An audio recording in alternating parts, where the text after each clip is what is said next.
के बाली जैसन झूमे तोर चाल रे। चंदा ले खलो सुघर लागे तोर गाल रे। पन घट के रद्दा म जब देखे म तोला, दिल मोर कही थी बस चाहत हावे ये मोर रे।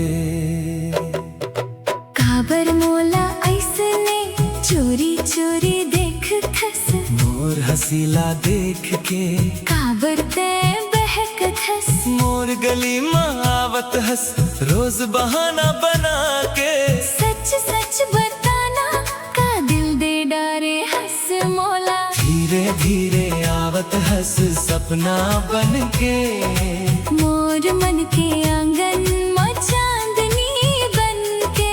तोर बिना सुनना लागे रे ये दुनिया, आजा मोर जिंदगी में सजना बन के।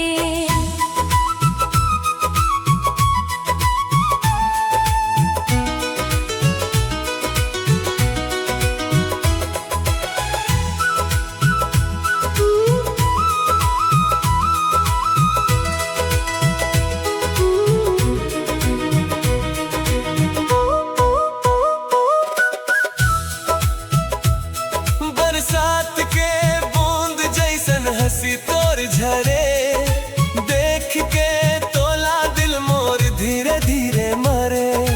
आँखी में तोर माया के समुंदर दिखथे, तोर बिना मोर दिन घलो अधूरा लगथे। तोर बात में जाने का जादू समाए है। सुन के मोर दिल घलो धीरे मुस्काए। नाम तो लिखे हाँ वो चुपके रे हथेली माँ, तोर संग सपना सजाए हाँ सहेली माँ। तोर सुरता में खो गे रे नींद मोर उड़े रे। तोर संग रही थो तो मोर मन हा फूले रे।